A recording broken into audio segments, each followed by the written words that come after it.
crimes across the country for the first time. I want you to take a look at the president just a short time ago.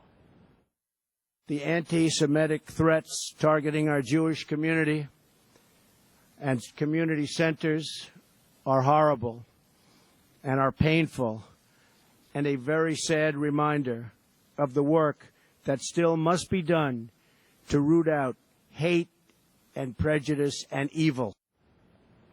Those comments from President Trump at the National Museum of African American History here in Washington. And joining me to discuss is CNN political commentator Angela Rye. She is the former executive director of the Congressional Black Caucus. And Harlan Hill, he is a political consultant and a supporter of Donald Trump's.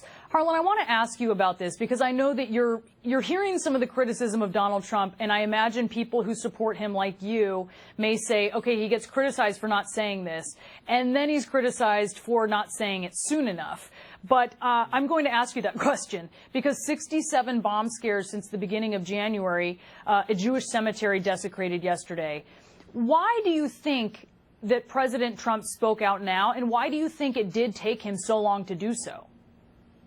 Well, look, he did the right thing. He's spoken very clearly on this in the past.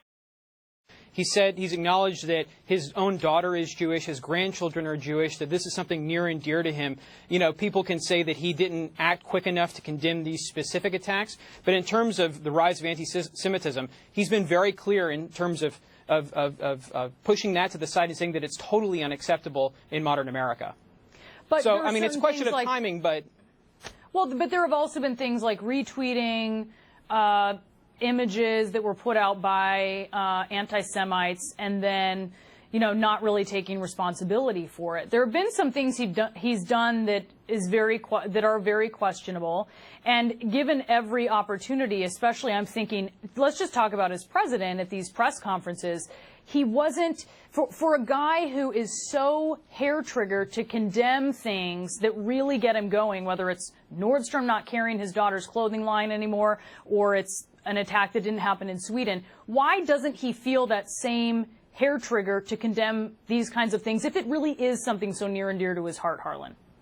I believe that he does have the same hair trigger. I mean, I think that it's sort of ironic that we're condemning him for not acting quick enough to condemn anti-Semitism when the leader of the Democratic Party in the last election, Hillary Clinton, took literally tens of millions of dollars from countries that murder and imprison LGBT people. I mean, there's no moral equivalency between these two.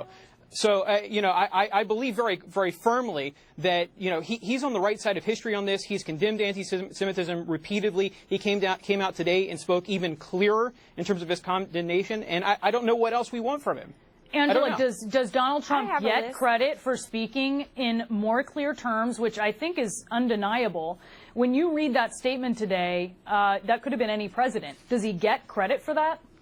Sure, he gets credit, but of course, Brianna, to your point, it is too little too late. And what I mean by too little is that it is for one targeted community. We know there's been a rise of hate incidents since this man took office. We know that Donald Trump refused throughout the campaign to condemn hateful rhetoric against black people, against brown people. In fact, he used terms to incite violence against these communities. You talked about, Harlan, Hillary Clinton taking money from countries that Donald Trump wants to ban, and that is essentially a religious test, which is unconstitutional. Wait, but Angela, he said, and I want to add that, let me add that, Angela, he said today, when you said he needs to do this on a wider scale, he said that this is a meaningful reminder of fighting bigotry in all of its forms. I mean, that is exactly the language that you say you want from President Trump. No, it is some of the language that I say that I want, but what means more than his words at the National Museum for African American History and Culture, Brianna, are his actions. And unfortunately, the executive orders that he signed so far and the ones he says that he intends to sign fly in the face of the bigotry that he says he wants to fight against. In fact, he is acting like the bigot he says he wants to fight against. Oh, my God. That is absolutely outrageous. It is absolutely outrageous. True. he has stood up and he's made statements. Let's look at Chicago, for instance, a place where crime exploded over the last year. And he had the guts to stand up and say that, look, if Rahm Emanuel doesn't fix this problem, if he doesn't go and fix the communities that are broken in Chicago, that are riddled with violence, then he's going to do it. He has been very clear in terms of his condemnation for, the countries that treat LGBT people and treat women horribly in the Middle East. He's been very clear on these issues where Democrats have not. In fact, as I mentioned, Hillary Clinton took $5 to $10 million from Kuwait. She took money from Iran. She took money from you are all the way. You're campaigning, dude. We're in February. I just want to say, Sorry, I want to talk. I hear what you're saying, Harlan, and there was some criticism, but I want to talk about President Trump because he is the president. So, Harlan, to that point, continue. Yeah, look, in terms of President Trump, I think that, he was very clear in terms of his address or his press conference with Bibi Netanyahu that he stands with Israel, that he stands against anti-Semitism. He had a glowing endorsement from Bibi Netanyahu saying that there was no greater defender of the people of Israel than Donald Trump. So I don't know what else we want from this guy. I mean, Harlan, he told a Jewish reporter to sit down, a Jewish reporter who actually had goodwill towards him when he asked about anti-Semitism. I believe I watched that live. I think that Donald Trump misheard the question. I thought that Donald Trump interpreted that as an attack on him, as accusing him of anti-Semitism instead of asking about a wave of anti-Semitism across the country. I believe that Donald Trump earnestly misheard that question. Why wouldn't he say, I'm not an anti-Semite, instead of telling the guy to sit down then, if that's what you honestly believe? But I'm going to tell you what. He did say that. His administration, Brianna, from the campaign to now, mishears more Harlan, things. I did watch it, and that's not what he said.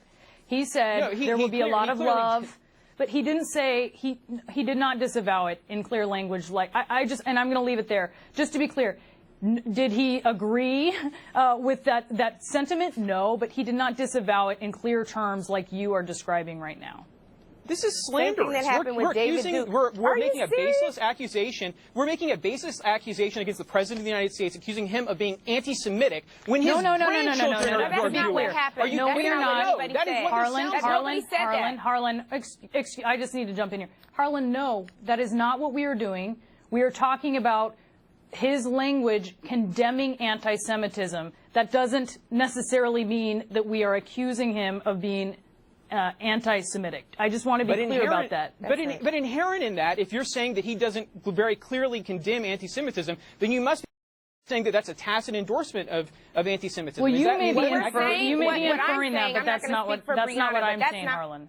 And that's not what I'm saying. What I'm saying is that this is the first time that he's been clear in standing in opposition to it. He has not stood in opposition to discrimination, to targeted attacks on any other community, Harlan. That's what I'm saying. I'm not going to speak on behalf of Brianna. She asked you a question. But I'm telling you very firmly that this is the same president who has not taken time to disavow bigotry. And I said in many ways, he is that bigot. That is what I said. And I am not backing down. Well, how about let's look at the last president, President Barack Obama, that negotiated a deal that allowed the nuclear proliferation to take place in Iran, and which poses an existential threat to Israel. If President Barack Obama is an anti-Semitic, I'm not accusing him of being that. He certainly was anti-Israel. And so why weren't we asking these same questions about Barack Obama? I mean, I don't understand why there's a double standard here. Because it's Donald Trump's administration, Harlan. Get out of the time warp, dude. We're in Donald Trump's administration. I'm saying that it's relevant because your prosecution of President Donald Trump is not equivalent to your prosecution of President Barack Obama. Okay. Well, that was definitely a spirited conversation. I appreciate you both being on. Angela Rye and Harlan Hill, thank you so much. And Harlan, I just had to be clear about where I was coming from in my question because I thought you were inferring something that I certainly was not implying. But no. I'm sorry if I misunderstood. Facts, Brianna. Thank you. Facts. That's right. Thank you to both of you for being on. Now, moments ago, arguments underway in the first